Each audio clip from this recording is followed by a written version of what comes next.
Buonasera a tutti e a tutte, vi do il benvenuto qui all'Auditorium Battistella Moccia di Pieve di Soligo per questo terzo appuntamento di Parole Controtempo. Alcuni volti tra fratelli li conosco, quindi sono ben contenta di rivedervi qui per il terzo appuntamento. Invece ben trovati a chi per la prima volta che viene a questa rassegna Parole Controtempo, una rassegna curata e ideata dalla Chiave di Sofia che qui rappresento questa sera, che nasce intorno a quelle parole, quei concetti che voi penserete sono controtempo, cioè che vanno contro il tempo. In realtà sono quei concetti, quelle parole che riteniamo assolutamente eterni nella nostra vita, ma che hanno bisogno di essere recuperate, rivisitate, ripensate, forse perché talvolta le abbiamo un po' dimenticate in un cassetto, a volte le abbiamo anche sopravvalutate o abusate addirittura.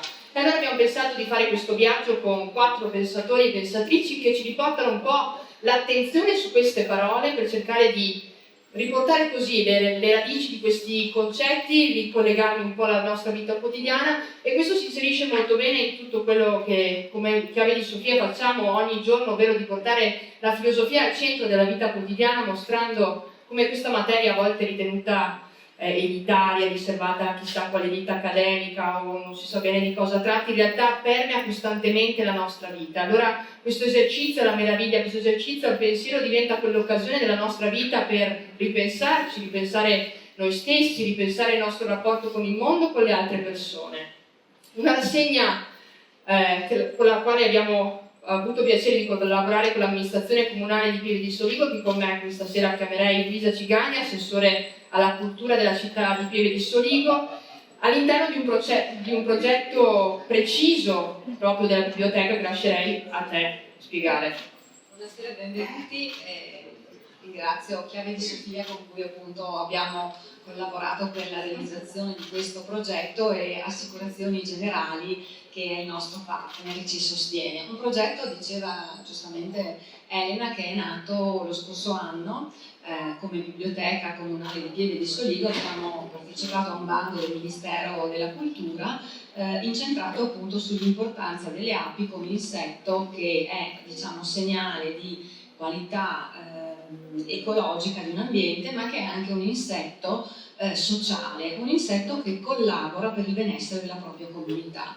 E intorno a queste riflessioni appunto abbiamo costruito una serie di attività, di eventi per i bambini, per gli adulti, e questa rassegna si rivolge proprio a chi ha voglia di approfondire determinate tematiche, perché la biblioteca è il deposito del pensiero, della parola, e a noi fa piacere appunto ragionare e riflettere su queste parole controtempo. Singolarità è una parola davvero che ci tocca in profondità questa nostra contemporaneità, perché appunto la scoperta dell'individuo, la valorizzazione del soggetto che porta in capo diritti e doveri, che ha un valore intrinseco proprio come singola persona, certamente è un valore, ma a volte può anche essere un limite, perché se l'individualismo viene spinto oltre un certo termine, un certo limite, viene a mancare quello che è il senso dell'appartenenza alla comunità. E quindi credo che sia importante davvero riflettere su questi argomenti, su queste parole, anche per essere consapevoli e vivere come cittadini partecipi di una comunità. Grazie. Grazie Luisa. Abbiamo iniziato questo percorso lo scorso 19 gennaio con Ilaria Gaspari, la parola emozione. Abbiamo proprio proseguito questo viaggio con la parola scelta con Paolo Di Paolo, e questa sera non dico che è una delle parole a cui teniamo particolarmente, ma sono particolarmente felice perché questa sera abbiamo una filosofa. Abbiamo fatto questo percorso iniziando con Ilaria, anch'essa filosofa ma scrittrice, poi con Paolo Di Paolo, scrittore, e questa sera torniamo un po' al centro della filosofia, quindi sono veramente molto grata che Francesca Rigotti ha accettato questo nostro invito. Ma prima di presentarvela direi subito di entrare nel vivo del libro L'era del singolo di Francesca Rigotti, con la lettura di Fabio Dalla Zuanna. Grazie.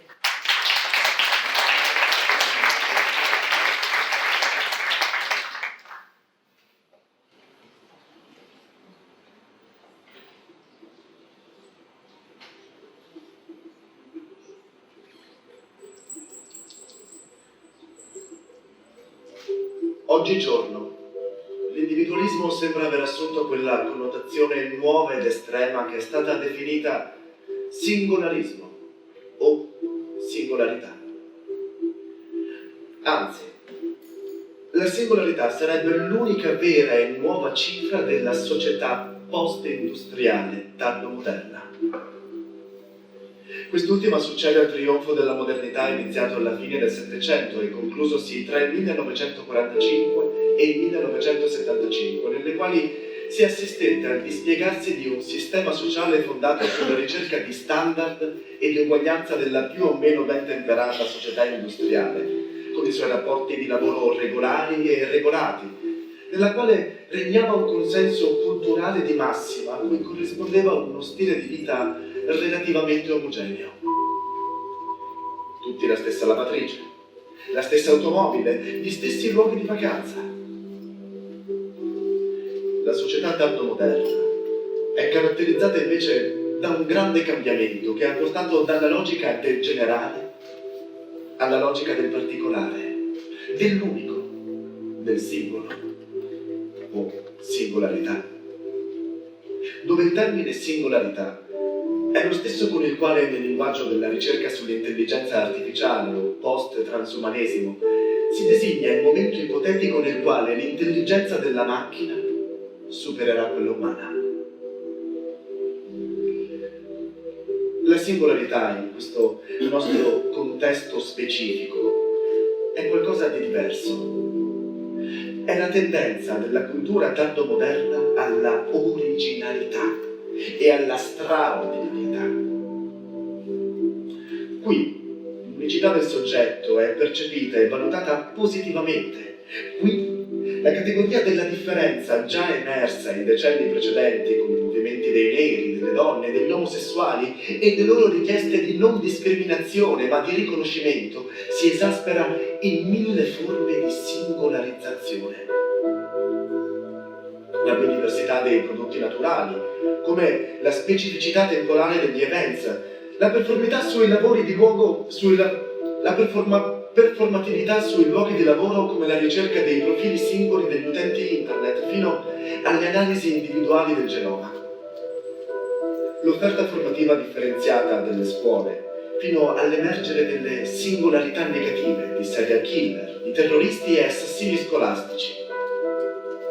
Si tratta inoltre di una singolarità che, nell'estensione dei fenomeni nei quali è riscontrabile, concetti, soggetti individuali e collettivi, oggetti, persino affetti, eventi, luoghi, è più ampia sia della diversity aziendale, quella capacità di miscelare identità personali e culturali nelle aziende, sia dell'individualismo, che nell'uso corrente si riferisce soltanto agli esseri umani. Ogni singolo è dunque singolare, ognuno è speciale. Cresce il numero delle cliniche di bellezza, saloni di cosmetica e massaggi e decorazioni delle unghie, dei centri di wellness per uomini e donne. Vogliono me, soltanto me, perché sono unica, singolare e speciale. Mi verranno soddisfatti non i miei bisogni, ma i miei desideri. Verrà soddisfatta la mia esigenza di autosoddisfazione personale. E dai centri di benessere fisico ai partiti politici.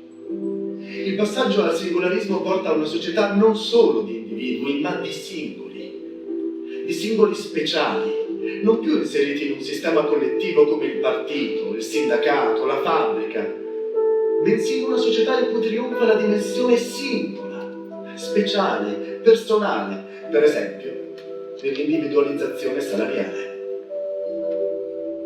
In altre parole, singolarismo è la percezione di essere qualcun altro rispetto ai propri simili. È un desiderio di individualità che ricerca una forma sui generis di giustezza personale nel senso di realizzazione singolare di sé, la più armoniosa possibile, in modo da arrivare a un ideale personalizzato, a un'unicità esemplare, una singolarità luminosa, facendo della propria vita un'opera d'arte, creando la propria singolarità in un crescente disinteresse per l'eguaglianza e in un crescente pericolosa indifferenza pubblica verso l'ineguaglianza, che è una delle tante zone d'ombra del singolarismo.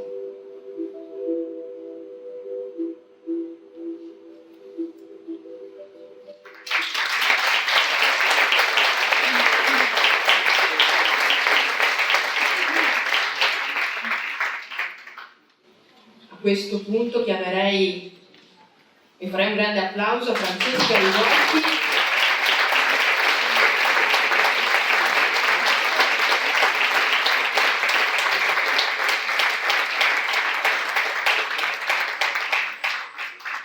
Un po' non sorprendere vedere così tanta gente che ha sete di filosofia un giovedì sera così. Vedo poco perché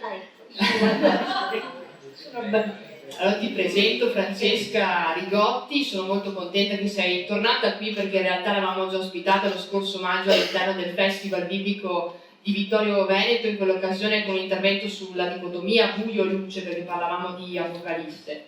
Filosofa, saggista, è stata docente all'Università di Zurigo, visiting fellow all'Università di Princeton, e la tua ricerca si è caratterizzata un po' in ambito soprattutto politico, ma direi anche legato molto alla vita quotidiana e soprattutto anche al linguaggio metaforico e simbolico della filosofia, cosa molto curiosa devo dire. Scrive per diverse riviste, testate, anche alla radio interviene spesso, e volevo citare solamente due tuoi libri. Buio innanzitutto per il Mulino perché ci ha colpito moltissimo, Le Senectute sempre con Einaudi, ma anche Partorire con il corpo e con la mente del 2010 e Una condizione umana del 2012. E questa sera abbiamo deciso di cogliere questa opportunità per raccontarvi questa veramente ricchezza di questo tuo libro, che quando l'ho letto mi ha riportato a una categoria di linguaggio che avevo un po' dimenticato, perché singolarità non la usiamo molto spesso nel nostro vocabolario, quindi mi ha permesso un po' di ristrutturare anche le stesse categorie con le quali mi penso come individuo ma anche come essere singolare. E quindi devo dire che per noi è stata veramente una grandissima scoperta, e quindi lascerei a te la parola per introdurci, come già ben fatto anche Fabio con un estratto di L'era del singolo, al tuo intervento. E poi chiacchieriamo un pochino. Grazie.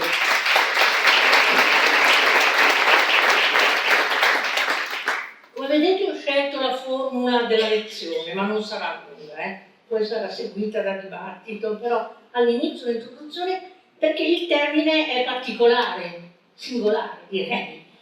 E dopo emozioni e scelta che sono stati affrontati da due giovani, ecco, singolarità e narcisismo affrontati da persone più avanti negli anni, io di più di tutti, perché è così.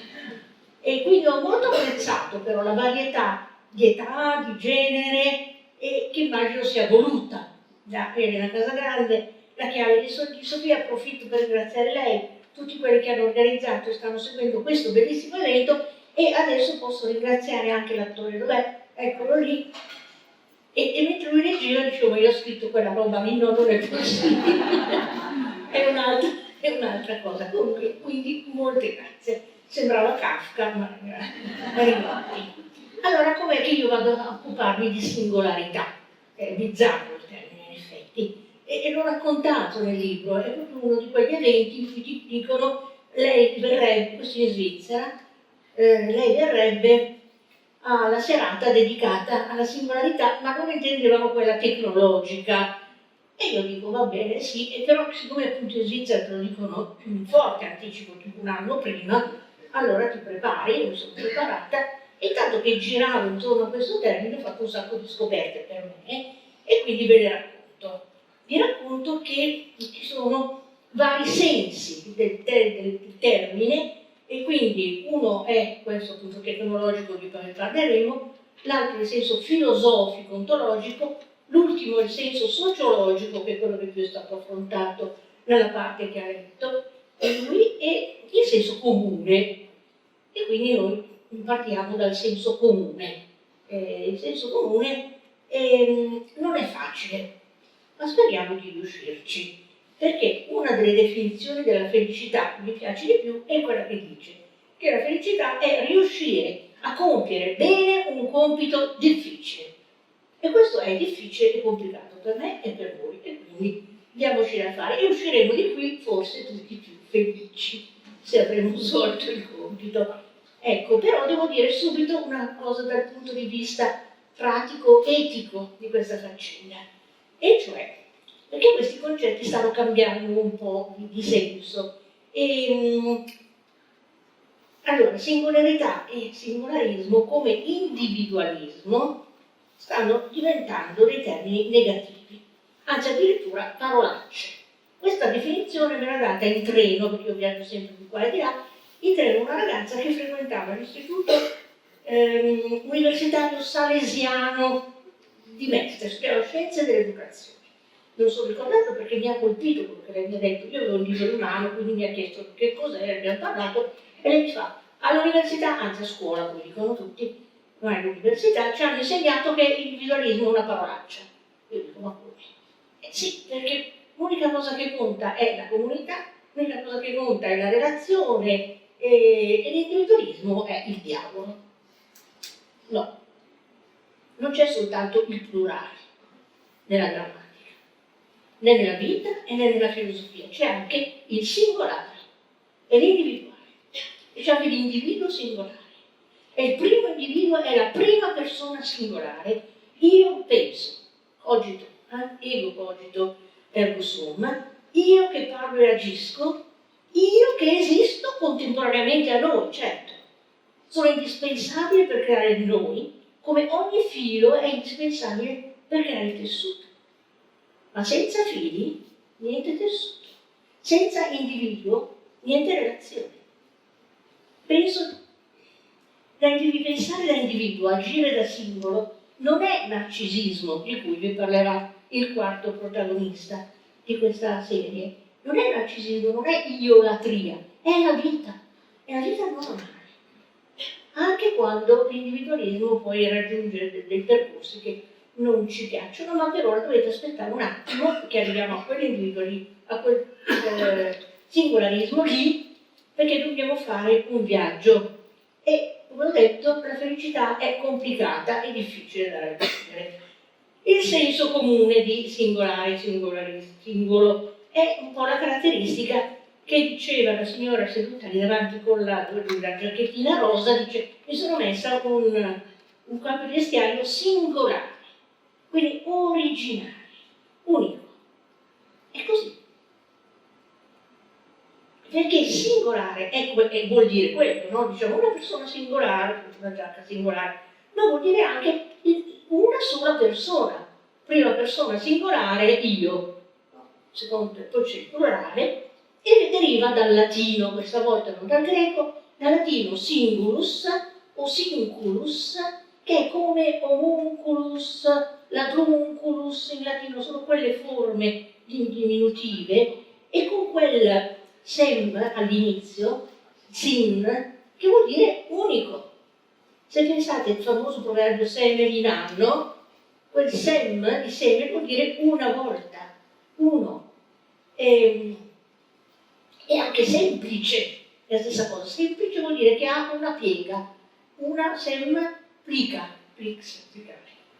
Quindi le cose singolari hanno una piega sola, mentre le cose complicate, complex, complica, hanno tante pieghe e sono complicate.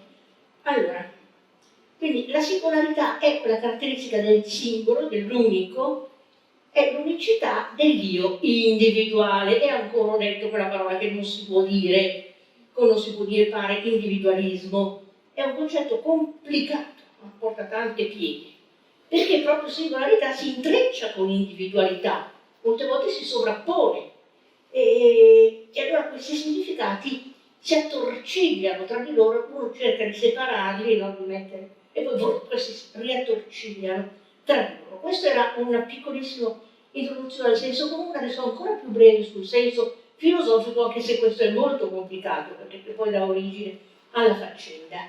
E in ogni caso, è un compito difficile, sì. In ogni caso, se io dico sono una cosa unica, singolare, mi contrappongo al generale, il generale e il particolare. l'universale e il singolare, che è tutta una grossa parte della filosofia, l'ontologia, che se n'è occupata abbondantemente. Penso soltanto, non cito Kant, ma penso soprattutto a Tommaso d'Aquino. Tommaso d'Aquino, per il quale Dio è la divina essenza che esiste per sé singolarmente. È l'unico essere in cui coincidono essenza e unicità. Questa è una tematica, poi il Medioevo affronta la tematica anche in un altro senso, negando l'universale. Occam, quello che affettava gli enti superflui. No? Non ci sono universali, diceva Occam nel 1300, ci sono soltanto i casi singoli, individuali, questo ovviamente lo diceva contro Platone e la dottrina delle idee. Ma dobbiamo saltare tanti passaggi all'interno della filosofia per arrivare allo stretto contemporaneo, per arrivare a un autore che mi preme citare, questa è la mia matita che è caduta lasciando, e che è Jean-Luc Nancy. Jean-Luc Nancy è un filosofo francese contemporaneo morto l'anno scorso più o meno, che aveva una particolarità, viveva da 50 anni con un cuore di un'altra persona impiantato. Questa è una cosa molto particolare che mi ha fatto scrivere anche libri molto particolari, ma uno dei suoi libri che mi ha più convinto all'interno di questa tematica ovviamente è Essere singolare plurale, Être singulier pluriel, che grammaticamente non sta molto bene, diceva del soggetto, ma non importa. Ma l'idea è che l'individuo è una intersezione di singolarità, di simultaneità, è contemporaneamente singolare e plurale. È un insieme di molteplicità e questo secondo me ribadisce la tesi iniziale che vi dicevo, cioè servono entrambi, l'individuo e la società e la comunità, e non va bene questa insistenza attuale sul noi, che in qualche modo soffoca l'individuo e il singolo. Ci vuole un rapporto più libero. Bene, grosso modo il significato filosofico, da cui a un certo punto il termine entra, si anglicizza, diventa singularity, non più singularitas in latino, e entra nel linguaggio della matematica e della fisica e va a indicare un punto in cui una funzione diventa infinita, ma soprattutto in fisica il buco nero. Noi parliamo sempre di buchi neri, quelli che ne capiscono bene li definiscono come singolarità, cioè un momento in cui la crescita della gravità aumenta la massa di una stella in misura così elevata che intrappola la luce, che non c'è più, la stella stessa perde la sua luce e rimane intrappolata e si riduce a un punto. Allora questo è molto ovviamente approssimativo il significato matematico fisico, che passa a sua volta in un nuovo linguaggio, una nuova disciplina che è l'intelligenza artificiale. Siamo arrivati agli anni 90 del secolo scorso, un signore, uno studioso che si chiama Vernon Winch, siamo nel 93, per analogia definisce singolarità non il buco nero, ma il momento in cui l'intelligenza artificiale, le macchine intelligenti esploderanno di intelligenza al punto tale che progetteranno macchine più intelligenti di loro e via, e ci sarà un divario sempre più grande con l'intelligenza umana. Questo pensiero viene recuperato da un altro studioso che si chiama Ray Kurzweil, che è stato quello che ha diffuso il termine singolarità e che ha definito la singolarità il punto in cui l'intelligenza artificiale e l'intelligenza umana si incontreranno, produrranno una nuova specie transumana, postumana, e partiranno verso orizzonti assolutamente incontrollabili e sofisticati, migliorati, aumentati, diventeremo tutti degli esseri transumani con questa intelligenza artificiale. Ecco, alcuni pensano che sia un'utopia, un mostro da respingere, altri ne sono assolutamente entusiasti.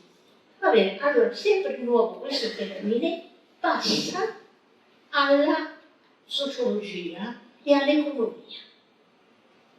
In questo passaggio dalla filosofia alle matematiche, alle scienze dure e alle scienze umane, in cui usiamo i termini singolarità e singolarismo come sinonimi, anche se si potrebbero fare delle differenze.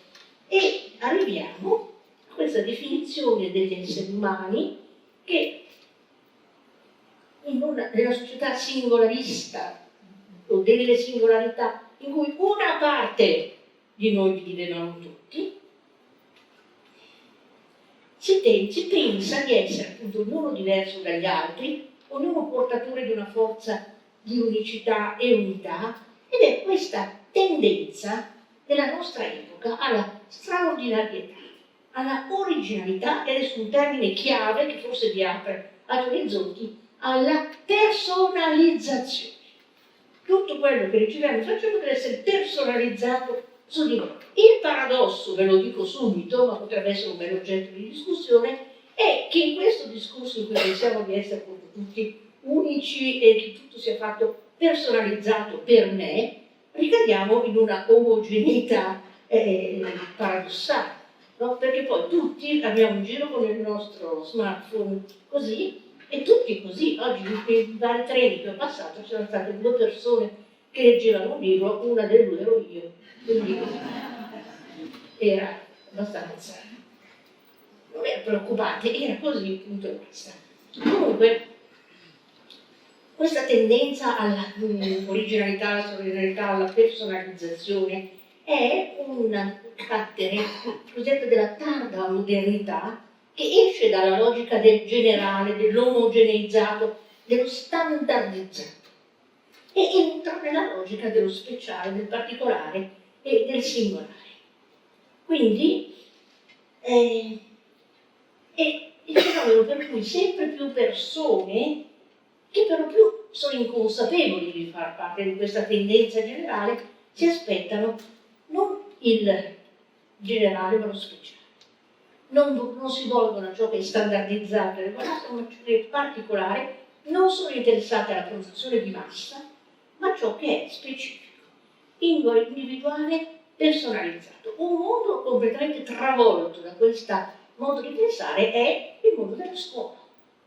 Il mondo della scuola, perché la scuola deve valorizzare i profili individuali dei ragazzi. Deve proporre percorsi personalizzati, è vero o no, della signora Amici, percorsi personalizzati, non l'istruzione standard e uguale per tutti, come abbiamo subito noi, che negli anni 50-60, tutti col grembiulino, altro che ognuno a scuola vestito come vuole. Ma noi ci mettiamo il grembiule perché un argomento che a me non è mai dispiaciuto, ovvero che non si vedesse la disparità sociale. E quindi se tu andavi con il vestitino di marca, vestitino perché pantaloni niente, o con insomma, le povere cose, non si vedeva perché tanto tutti si arrivava in grembiule e lì. Adesso però. E poi altri contesti, ma poi ne parlerò più specificamente, l'economia, la sanità, mica l'aspirina per tutti, lo standard di servizi personali e simili. Allora, lasciamo un attimo e riprendendo il percorso storico, l'epoca del singolarismo segue quella dell'individualismo, il quale a sua volta segue l'epoca dell'organicismo.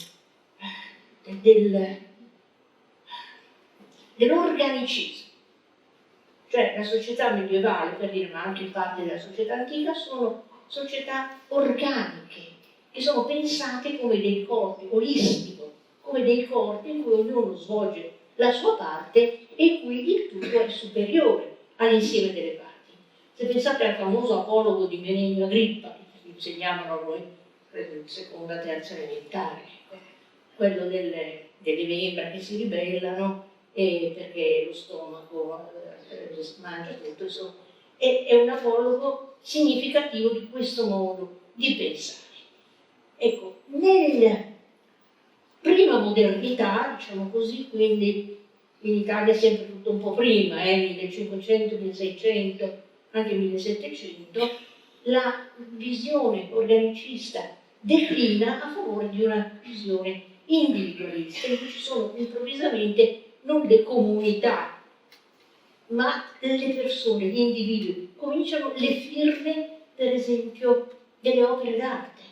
Prima la cattedrale, come ci insegna Ken Follett, era un'opera corale, adesso ognuno mette la sua firma anche su un pezzettino, ecco questo, per una dimensione individuale che si riflette sulla nascita di quella cosa importantissima che sono i diritti dell'uomo. Perché i diritti umani, Menschenrechte, sono individuali, non sono e non devono essere. Ma dobbiamo vedere che qua c'era l'uscita, ecco. Era scritta prima. Non devono essere legati alla famiglia, alla tribù, alla comunità, altrimenti, lo dico da donna, ma solo dico a tutti, c'è sempre qualche maschio alfa che all'interno della comunità della famiglia decide che cosa è bene per gli altri. Invece è tanto bello avere i propri diritti individuali legati unicamente alla persona. Questo è importante, è importantissimo. E accennava già nella lettura che ha fatto al fatto che nel nostro percorso storico c'è stato un momento in cui si è esaltata la somiglianza, l'eguaglianza, il fatto di essere tutti uguali davanti alla legge. Adesso è seguito negli anni 60-70 invece un'esaltazione della differenza portata da gruppi sociali che volevano essere diversi ma uguali, non soltanto uguali, ma uguali e diversi. E adesso si passa a queste specificità individuali, una specie di messa in scena del singolo. E che cosa significa? E lo dicevo non tutti, perché pare che questa disposizione sia specifica di una nuova classe media dei paesi occidentali, circa un terzo della popolazione, e insomma quelli che hanno una formazione universitaria o di diploma, che lavorano nei campi dell'economia, del sapere, della cultura, della comunicazione. Queste persone sarebbero i singolaristi per eccellenza. E il problema di questo tipo di società è che mentre negli anni passati, quelli dell'omogeneizzazione e della standardizzazione, la disuguaglianza dei redditi era tutto sommato ristretta, adesso stiamo andando verso questi estremi mostruosi da una parte e dall'altra. In più questo si riflette anche sulla tradizionale partizione politica, destra-sinistra, che vediamo sempre più perdere dei contenuti, vengono sostituite da opposizioni, per esempio, tra cosmopoliti e comunitari stanziali. I cosmopoliti sarebbero appunto i singolaristi, i globalizzati, che cercano queste visioni, queste interpretazioni singolari, mentre gli opposti sarebbero le persone radicalizzate in forme di populismo, di nazionalismo, che cercano ordine e sicurezza, con forme di nazionalismo sovranista. E quindi i partiti hanno perso la loro collocazione e in qualche modo i partiti della destra, guardate la Francia del Front National, poi Rassemblement National, in qualche modo hanno recuperato un pubblico che era della sinistra, con i votanti che erano della sinistra, perché hanno colto questa minaccia di sicurezza da parte dei migranti, insomma, non sto facendo una valutazione, ma più che altro una descrizione in questo momento. E quindi i partiti di sinistra sono stati soppiantati nel loro storico, nella loro difesa degli strati sociali più deboli e sfruttati. Questi sono aspetti della personalizzazione, della singolarizzazione, come pure il fenomeno politico. Non esistono più i partiti hanno un peso molto minore, quello che conta sono le personalità individuali. Questo è un discorso che ha introdotto Berlusconi nella politica mondiale, che ha fatto questo percorso, che è stato assorbito ovunque. Allora adesso alcuni mattoni della vita singolarista per andare verso la conclusione, quindi esempi del nostro modo di vivere. Il cibo, tutti fissati con il cibo autentico, genuino, organico, un po' esotico e un po' locale, perché vanno bene entrambe le due posizioni. E poi l'abitare. Non si può più abitare nell'abitazione standard, ma bisogna concettualizzare gli spazi, renderli unici, inscenarli. Anche la casa deve essere modellata come un'opera d'arte, un luogo particolare. Ma forse la cosa che più aderisce all'ideale singolarista è il viaggio. Almeno io se ci penso dico, oddio, sono una singolarista senza saperlo. Perché il viaggio non è vacanza, è attività di altro tipo. È combinazione di lavoro e tempo libero. Cosa si faceva tanti anni fa? Un bel mese di ferie al paese, a casa dei parenti, oppure anche in albergo. Adesso si fanno tutte queste vacanze spezzettate, con periodi più brevi, e si trovano questi momenti interessanti, eccetera, per esibire anche i nostri corpi. La scuola, dicevo prima, no? Altro che la scuola egualitaria che ha istruito il bambino, è tutto un programma di singolarizzazione, la sua autorealizzazione. I genitori che addirittura cercano la scuola materna più adatta ai talenti del proprio figlio, altro che mandarlo alla scuola dietro casa, dove magari potrebbe andare a piedi, non si possa più nemmeno fare questa cosa.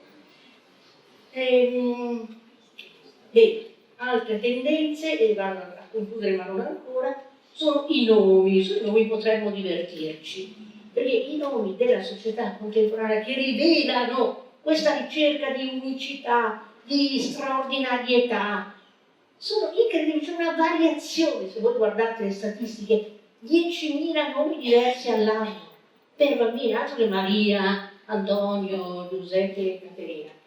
E si danno i nomi brevi e veloci.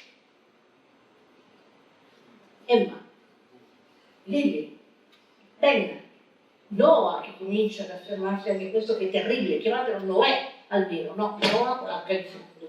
Non è ancora arrivato, aspettate un paio di mesi che arriva. Ecco. E la cura del corpo, questa è una cosa più seria, sembra una cosa ridicola ma è seria, perché io veramente sono convinta del fatto che in una società secolarizzata la salvezza dell'anima sia un argomento che tocca poco la gente. Quello che tocca è la salvezza del corpo.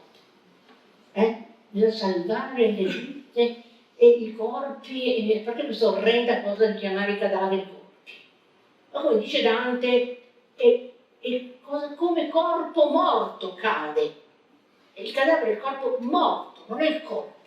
Il corpo è vivo. Vabbè, questa era una parentesi linguistica che non c'entra, non l'ho detto. E in più l'affermarsi del digitale, ma non l'affermarsi del digitale in sé, ma del digitale come rimedio universale. Nel senso che i danni prodotti vengono risolti dalla stessa fonte che li ha prodotti. Questo si chiama soluzionismo. E questo è Hölderlin, la famosa celebre frase del poeta tedesco del primo dell'Ottocento, che dice: là dove c'è il pericolo cresce anche la salvezza. Quindi la stessa fonte che ti ha messo in pericolo poi ti salverà. Quindi più digitalizzazione per riparare i guai della digitalizzazione. Infine, il culto del merito. Ecco, questo può sembrare particolare perché uno dice come la meritocrazia è pure genuina e limpida, no.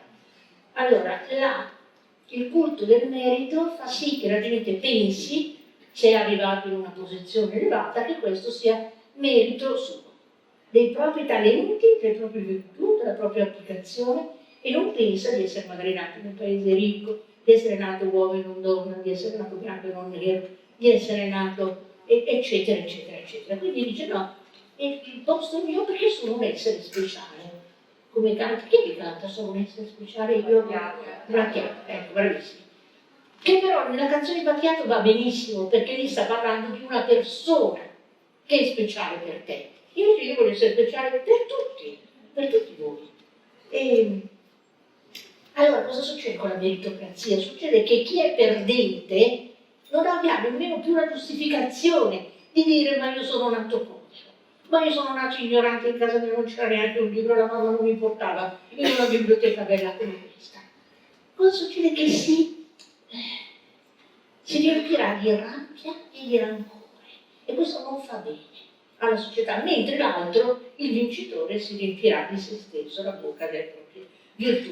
E adesso per concludere in maniera logica finiamo sulla felicità con cui avevo iniziato, perché anche la felicità è connessa a questa forma mentis del singolarismo, la ricerca a tutti i costi della felicità. Ma sapete quanti libri sulla felicità si scrivono e si pubblicano?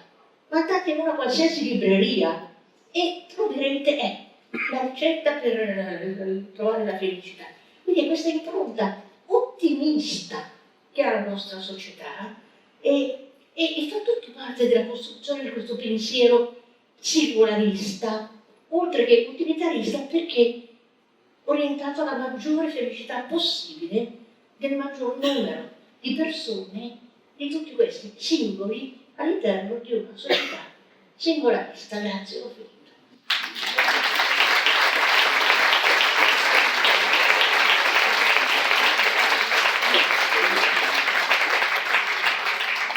Visto che hai parlato di felicità, farei leggere a Fabio il tuo passaggio del libro sulla felicità, perché posso togliertelo così che tutti possano vedere. Fabio, a te.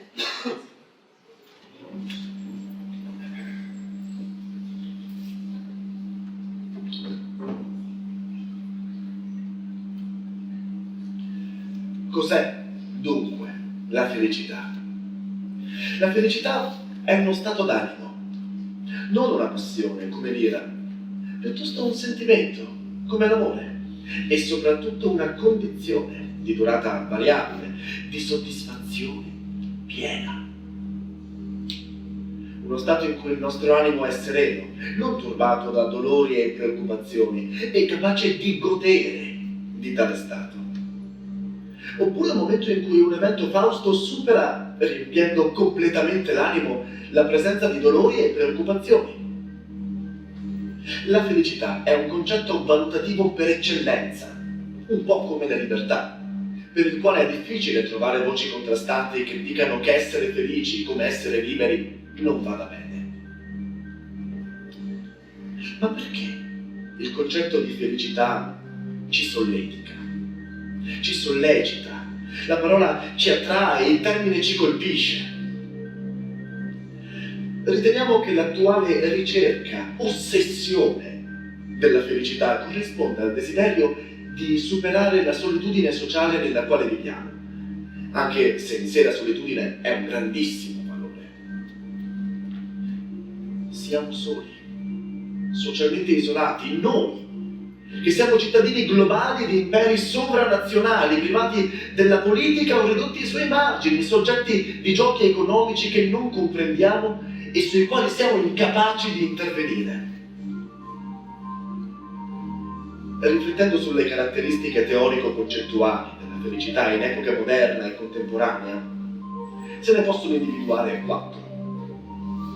La prima è quella grazie alla quale, nel Settecento, la felicità passa a essere da argomento filosofico ad argomento politico, basandosi sul calcolo dei piaceri e dei dolori e facendo dipendere dal risultato di felicità collettiva il criterio di scelta.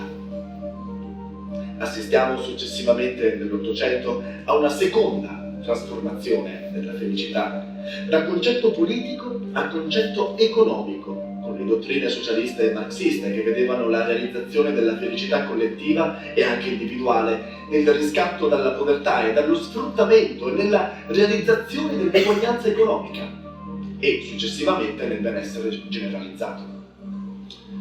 Un'ulteriore trasformazione, La terza individua come parametro di felicità non soltanto la ricchezza, ma anche e soprattutto la qualità della vita. Ora vediamo una quarta trasformazione odierna del concetto di felicità, nella posizione che insiste da una parte sul rilievo dei legami sociali, dall'altra sulla positività della persona, la sua bontà innata. Il tema dei legami sociali riprende in parte temi antichissimi, come l'importanza per la felicità dell'amicizia, affermata da Cicerone, ma prima di lui da Epicuro, che scrive nella famosa lettera: il bene più grande che la conoscenza ci offre per la felicità di tutta la vita è acquistare l'amicizia. Amicizia, relazioni umane, attivazione altruista e simili sono i temi che alimentano oggi il mito della felicità. Accanto ad essi troviamo l'emergere di una nuova positività per la costruzione di qualità umane individuali che contribuiscano a dar luogo a società fiorenti e felici. Quindi ottimismo, coraggio, lavoro etico, relazioni interpersonali, responsabilità sociale, spirito di resilienza. Oggi la ricerca della felicità sembra inserirsi in qualche modo in quella che viene chiamata autorealizzazione, nella formazione di una vita piena e cesellata, come pure unica e straordinaria. La vita della personalità singolare, creata grazie all'impegno e basata sulle proprie forze, la propria intraprendenza, i propri meriti e talenti.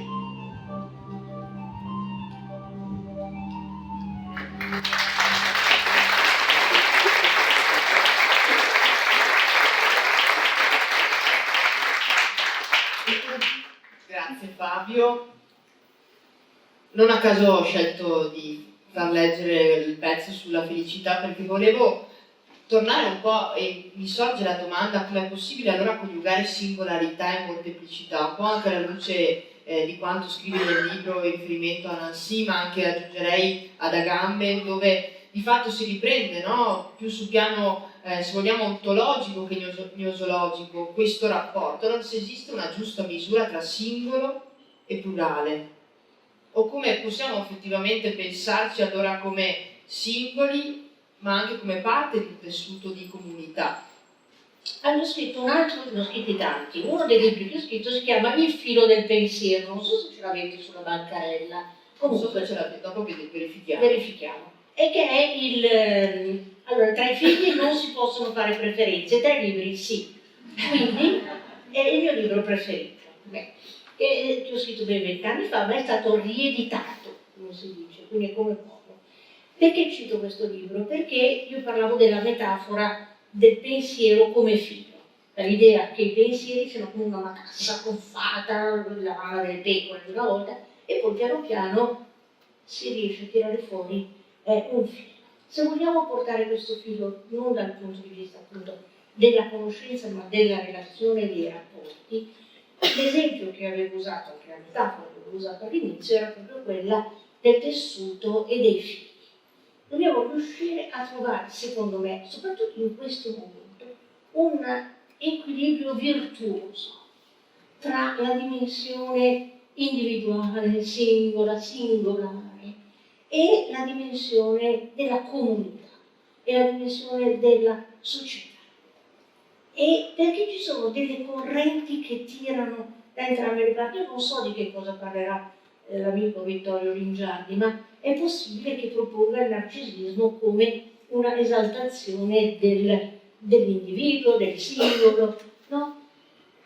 E invece, queste sono le correnti che tirano da una parte. Poi però dall'altra ci sono delle altre forze opposte e contrarie, ma anche queste pericolose, che buttano nella relazione assoluta, nella noi, come io immagino, un gran minestrone in cui l'io si scioglie e diventa neanche un minestrone, diventa un passato. No? e mi fa paura quella dimensione, anche se viene invocata da tante parti come appunto la salvezza e come l'unica cosa che esiste. Ma la relazione, ma lo dicono anche i grandi della filosofia della reazione, Buber, Levinas, anche costoro dicono tu e io, non soltanto io, ma non soltanto tu o capisci quello che voglio dire? Voglio dire, certo che è difficile, ma poi saremo felici se troviamo qualche filo bandolo che ci aiuti in questo. E soprattutto, l'unica, secondo me, la cosa più importante che fa la filosofia è di destare le coscienze, di prestare attenzione a cose che ci passano sopra, come l'acqua fresca, e uno dice, e invece no, state attenti, adesso ogni volta che sentite dire noi, c'è soltanto il nome, state attenti. Ogni volta che si sente dire ma il singolo, la personalizzazione, sì, il famoso iPhone scoperto, no? Come se fosse la pietra filosofale, che poi uno sì, va lì e si fa fare i ghirigori, i ricamini sopra per personalizzarlo, ma poi ce l'abbiamo tutti, io no, perché ho un neonato. Ma alla fine si ripropone quel paradosso che dicevo anche sull'omogeneizzazione di quello che dovrebbe essere il personale individuale. Quindi accorgersene, si legge una cosa, caspita, cosa vuol dire, che cosa mi può portare, come mi devo comportare. E questo è il punto che andrò a parlare in un altro contesto, anche sempre di nuovo di filosofia della relazione, e tornerò con questa tematica. L'individuo e la società come la trama di un tessuto che regge, è più forte se ci sono entrambi i fili a tenere, tipo nel tessuto, ci sono altri tessuti di cui non parleremo. Spero di averti risposto. Infatti ti avrei subito chiesto che ruolo gioca la filosofia in questa situazione di opposizione, ma anche di compresenza tra singolarità e pluralità, ma mi hai in realtà già risposto. E adesso pensavo per esempio un po' al senso della giusta misura nella nostra vita, no? Se esiste tra queste due categorie un senso della misura, e allora pensavo a un concetto che ultimamente sto approfondendo molto, che è il senso dell'essenzialità. In che modo possiamo pensarci nella nostra essenzialità come esseri singolari, se questo effettivamente è possibile oppure no? Perché se da un lato non vogliamo più lo standardizzato e quindi generale, cerchiamo sempre questo particolare, singolare, dall'altro desideriamo allo stesso tempo anche sentirci essenziali, cioè espellere ciò che è superfluo anche dalle nostre vite. Che tematica complicata, perché poi entra anche nell'ecologia, ovviamente, sì. Entra nella società dello spreco che siamo. Ma sapete che si butta via il 40% del cibo che viene venduto? E io dico, andiamo a prenderlo quel 40% e ci facciamo qualche cosa. Questo è spreco totale, altro che essenziale. Anche essenziale c'è tanti di quei significati che potremmo farci un'altra. No, pensavo anche al senso della casa a cui facevi riferimento nel libro, lo approfondisco molto, cioè di cercare anche la casa singolare, no? Come se fosse un'opera d'arte, però allo stesso tempo cerchiamo quella casa che è assolutamente pensata in ogni suo oggetto, nei suoi spazi, nel nostro rapporto con lo spazio, quindi come se fosse quasi un'azione anche del togliere piuttosto che del mettere, e mi sembra quasi una contraddizione in termini questo. Anche a me sembra una contraddizione, ogni tanto guardo poco la televisione, ma se la guardo i programmi di Arte che sono interessanti e ultimamente mostrano delle case essenziali, in teoria essenziali, perché poi sarebbero fatte con le pietre e il legno, insomma elementi naturali, ma da studi di architetti assolutamente stratosferici, con prezzi mostruosi, e poi hai lì la tua casa essenziale, ecologica, naturale. Come è molto difficile, perché poi i messaggi che arrivano sono così contrastanti. Cioè da una parte ti dicono appunto l'essenziale, non lotta contro lo spreco, non buttare via, fai la raccolta differenziata, e tu ci cerchi, no? E poi i messaggi che arrivano sono un bombardamento continuo al consumo, ad acquistare l'ultimo modello, che poi non puoi nemmeno non consumare a causa della obsolescenza programmata che è quella specie di crimine fatto dalle industrie dello spreco, come altro chiamate, per cui tu vernici le persiane e dopo 8 anni e 6 mesi tutte si sgretolano contemporaneamente perché sono programmate per diventare obsolescenti dopo una certa data. E qui siamo tra Scilla e Caripi, come fuggi di lì e cadi di là. E il compito è grosso, ma lo dobbiamo affrontare, se no cosa stiamo qua a fare se non a pensare? E la chiave di Sofia, così una bella metafora, ci permetterà di avere qualche cofamento che ci dia delle indicazioni. Ma ovviamente questo sì che è difficile, è complicato, tantissime. Un po' l'abbiamo percorso in queste serate di questa necessità, questo esercizio di pensiero, di postura nei confronti del mondo delle cose, quindi chissà che dopo il quarto ultimo incontro usciamo, dopo aver affrontato l'ansia, il peso delle scelte, di questo equilibrio tra singolare e plurale, finalmente poi dopo il narcisismo usciamo delle persone più analizzatrice del digitale, che penso che abbia portato dei vantaggi straordinari nell'attrice del digitale, che penso che abbia portato dei vantaggi straordinari nell'attrice del digitale, che penso che abbia portato dei vantaggi straordinari del digitale, che penso che abbia portato dei vantaggi straordinari nel digitale, che penso che abbia portato dei vantaggi straordinari nelle nostre digitale, che penso che abbia portato dei vantaggi straordinari nelle nostre vite, ma contemporaneamente ha rafforzato anche questa tendenza alla singolarizzazione, anche soltanto con la possibilità di eliminare le persone fisiche. Prendiamo l'esempio della famosa scuola a distanza, altro secondo me crimine che è stato condotto contro l'umanità infantile e giovanile. Perché si è potuto farlo?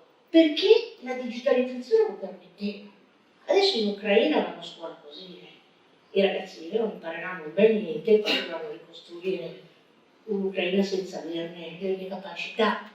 Cioè, capisci quello che voglio dire? È come se la tecnica ti giustificasse e ti permettesse delle cose, insomma, come se quello che puoi fare lo fai.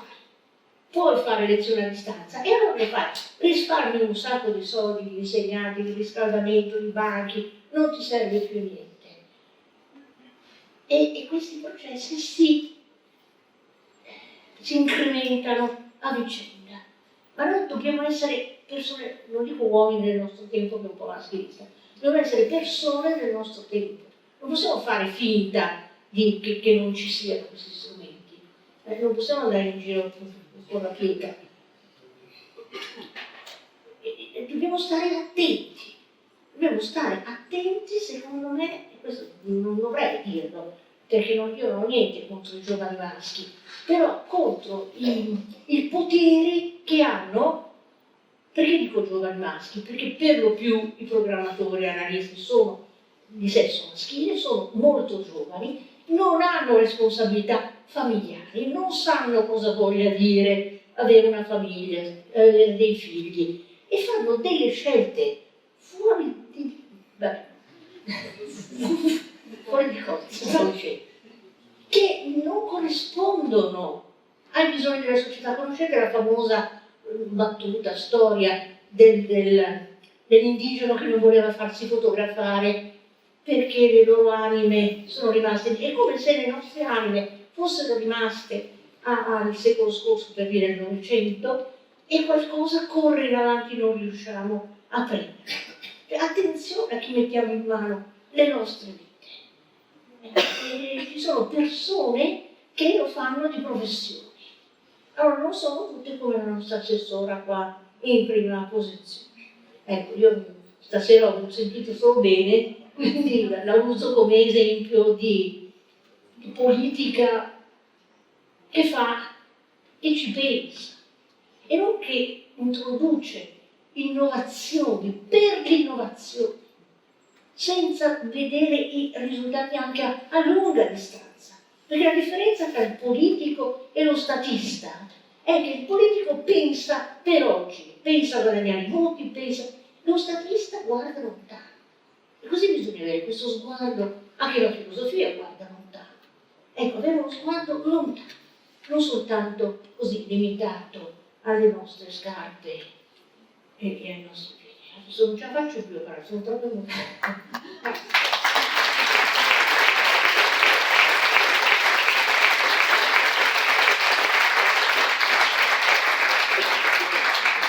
Leggi un altro pezzettino a Fabio e poi facciamo parlare il nostro pubblico per delle domande. Chissà, perché non me l'hanno mica detto cosa hanno scelto, Per me è tutto nuovo. È una sorpresa.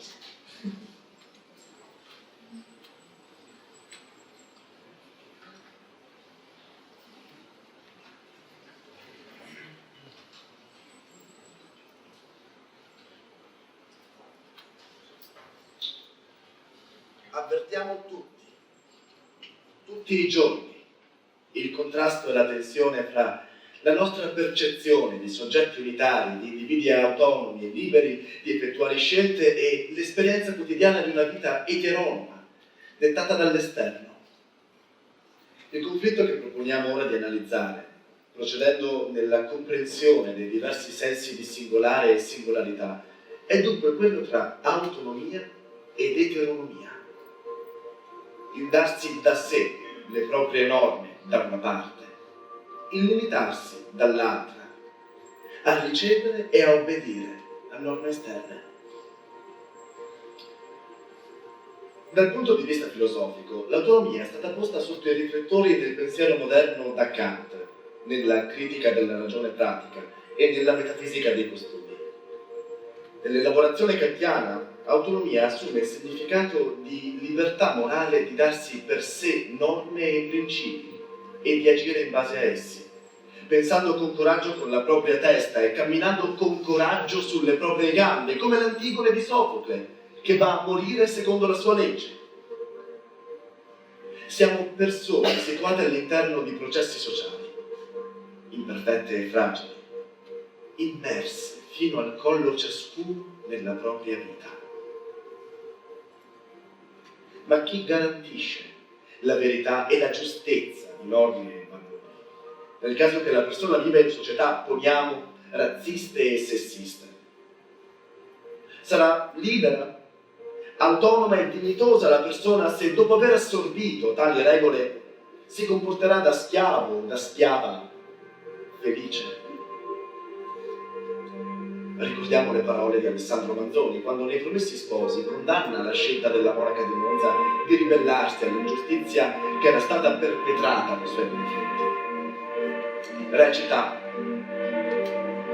è una delle facoltà singolari e incomunicabili della religione cristiana il poter indirizzare e consolare i più. In qualsivoglia congiuntura, a qualsivoglia termine ricorra a essi. Se al passato c'è rimedio, essa lo prescrive, lo somministra, dà lume e vigore per metterlo in opera a qualunque costo. Se non c'è, essa dà il modo di far di necessità virtù. Insegna a continuare con sapienza ciò che è stato intrapreso per leggerezza. Piega l'animo ad abbracciare con propensione ciò che è stato imposto dalla prepotenza. Con questo mezzo Gertruda avrebbe potuto essere una monaca santa e contenta, comunque lo fosse divenuta. Ma un conto, caro Manzoni, è adattarsi a una disgrazia naturale o a un incidente casuale e cercare di reagire e di fare del proprio meglio. Un conto è rassegnarsi alla prepotenza e all'ingiustizia. Ogni vittima che accetta passivamente un sistema ingiusto aiuta a mantenere in vita il sistema. Chi si rassegna all'ingiustizia vi collabora,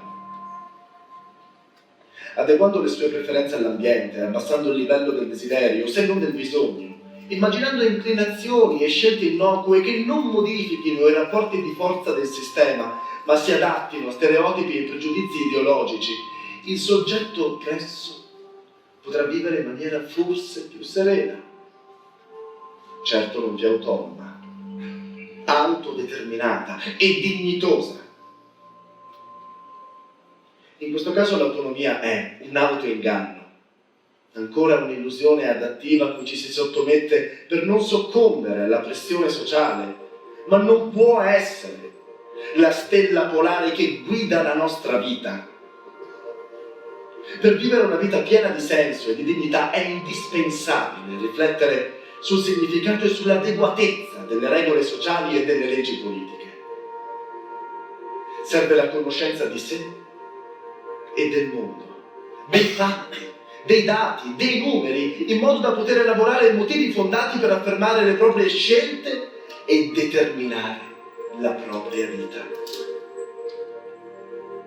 Non ci si aspetta, insomma, che il soggetto, l'individuo, sia in grado di decidere perfettamente e completamente, prendendo in mano in toto la propria vita per essere autonomo, ma nemmeno che accetti bonariamente le costrizioni del potere, spesso ignorante e sprovveduto quando è più dei cittadini sui quali viene esercitato, per riuscire a determinare la propria vita in maniera sufficiente buona, sensata, felice, una vita autonoma.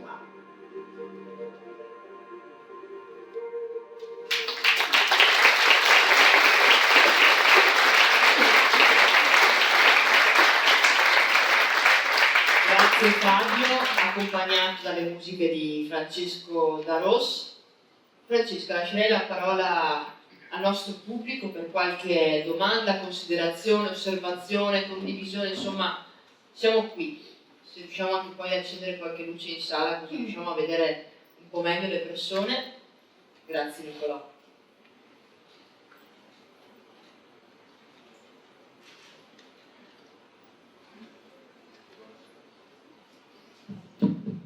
Buonasera professoressa. Qui, Non la a vedo. sinistra, qui. Ah, scusi. Mi volevo chiederle se un punto da cui poter cominciare a costruire questo tessuto che leghi singolarità e molteplice possa essere quello di riflettere sulla relazione che c'è tra la sofferenza e il dolore e la singolarità, così da valorizzare questo destino comune che ci accomuna tutti quanti e su questa base costruire questo legame tra singolare e molteplice. Partite dal dolore, mamma mia.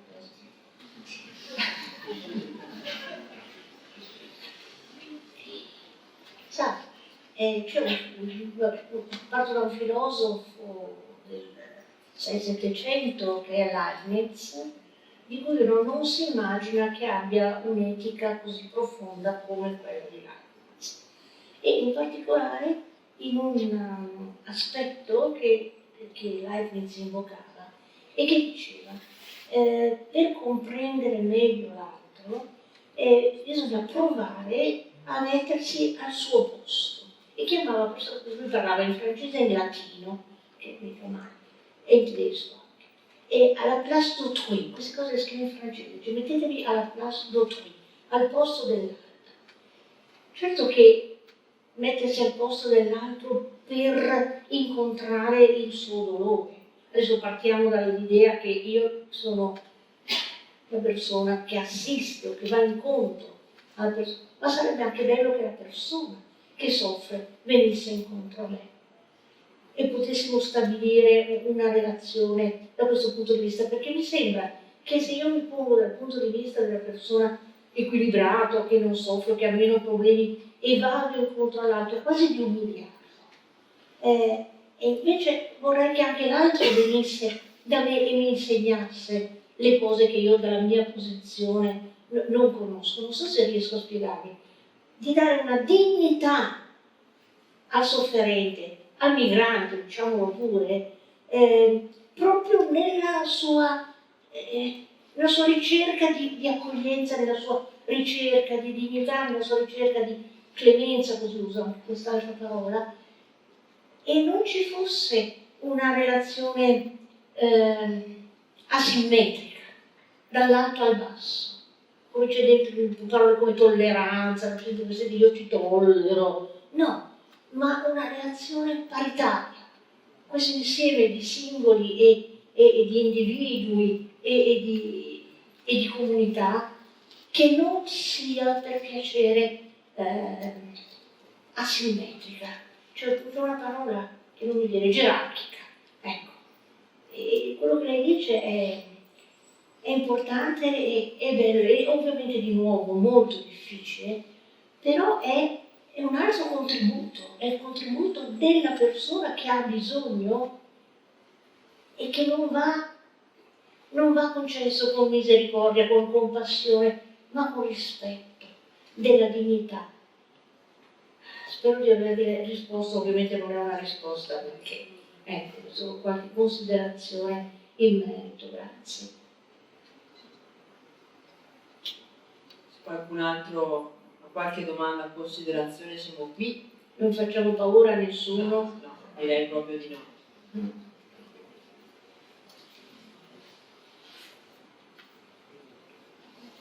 Evidentemente sei stata talmente esaustiva che non servono le domande questa sera. Ah, ecco.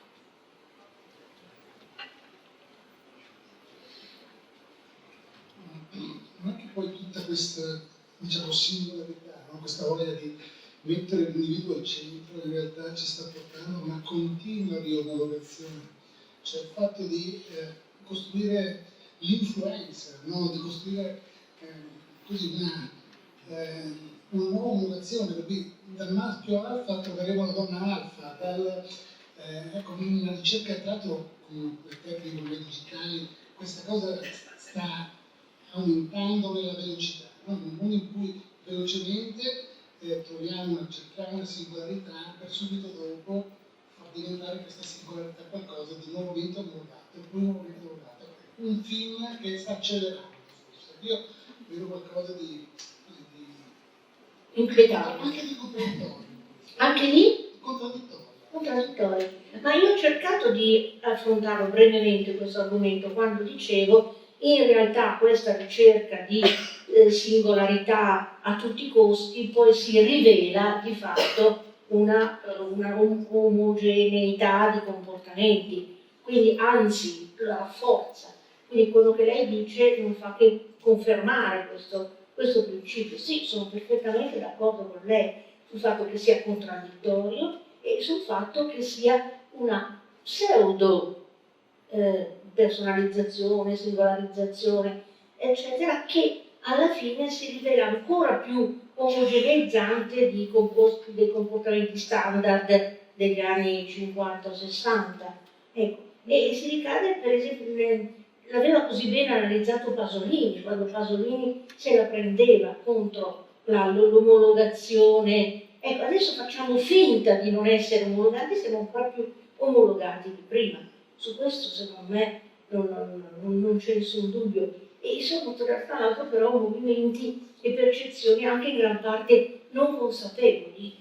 Noi che siamo qui, adesso abbiamo messo le cose in chiaro, ce le spieghiamo, ce le illustriamo, però è difficile che le persone, che tante persone pensino veramente che la loro ricerca di personalizzazione, di singolarità, eccetera, sia soddisfatta semplicemente perché compra l'automobile che non è proprio perfettamente già, si dice guarda, puoi cambiare il cruscotto, puoi mettere le gomme e così avrai il tuo modello individuale e personale. È ridicolo alla fine, su questo concordo.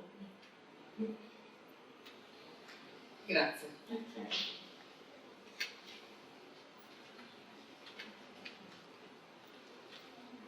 Una domanda molto secca.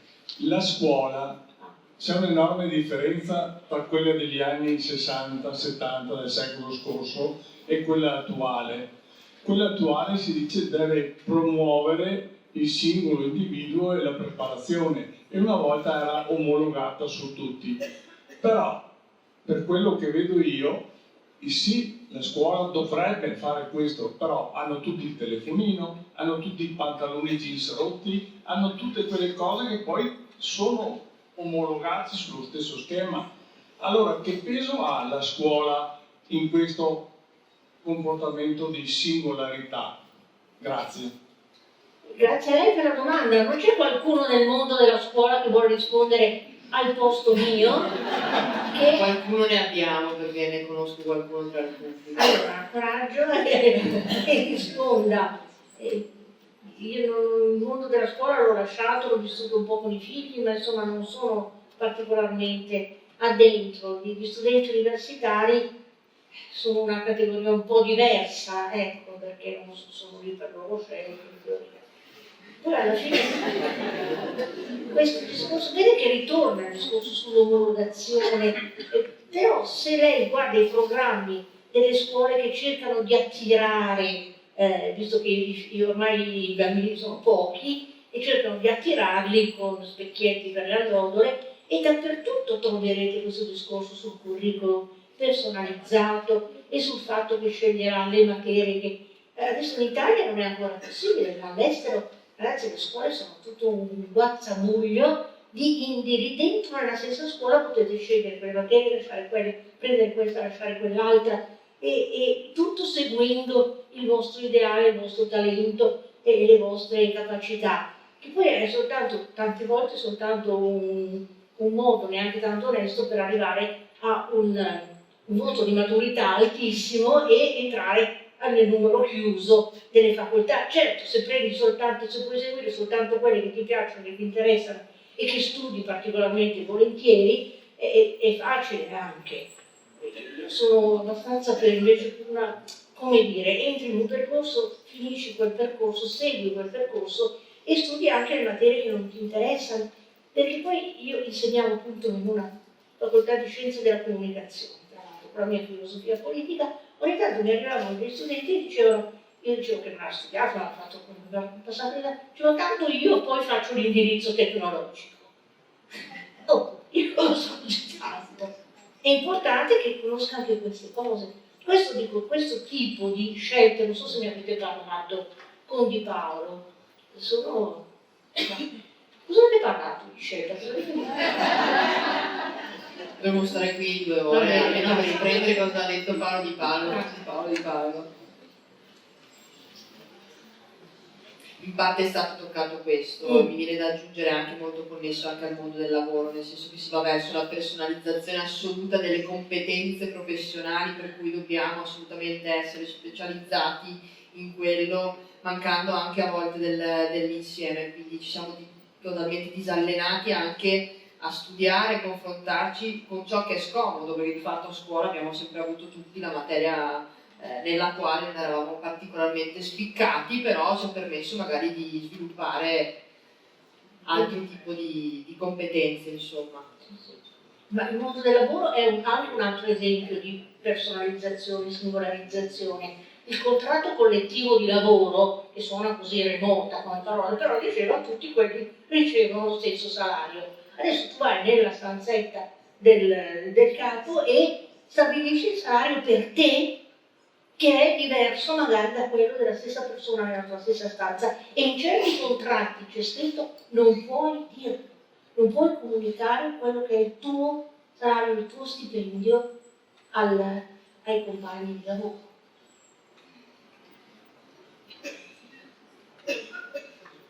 Visto che sono quasi le 10:30, Oh, mamma mia, direi, no, se tu hai voglia e qualcuno ha ancora voglia di fare qualche domanda, noi non buttiamo fuori nessuno, assolutamente, anzi. Esatto, esattamente. è stata attenta. Io Francesca ti ringrazio di cuore perché hai arricchito questo nostro percorso con le parole controtempo, anzi forse ce ne hai lanciate anche tu insieme anche a Ilaria e Paolo altre parole sulle quali costruire la prossima rassegna, quindi grazie di cuore per essere stata qui con noi a Pieve di Soligo. Ringrazio nuovamente Luisa e l'amministrazione comunale di Pieve di Soligo per questa opportunità, Lisa e il suo socio Stefano per aver sostenuto concretamente questa rassegna. Ringrazio Giorgia, chi a diverso titolo della biblioteca ha collaborato anche qui per rendere possibile questa rassegna, e come sempre ringraziamo voi perché ogni volta vedere una platea così piena e così attenta, soprattutto con questa fame di filosofia, è sempre un po' una gioia.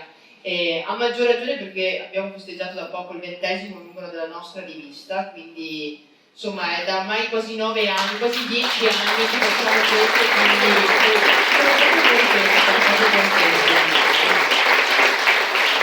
quindi grazie. Io vi invito davvero a leggere questo libro di Francesca Rigotti, perché in parte l'abbiamo speso tempo per leggerlo perché penso che sia così qualcosa che ci smuove ogni giorno. Li trovate anche gli altri libri, trovate anche la nostra ultima rivista. Se volete sostenerci lasciando un'offerta siete sempre liberi di farlo, quindi grazie di cuore, ci vediamo il 23 marzo con Vittorio Lingiardi e la parola narcisismo. Grazie.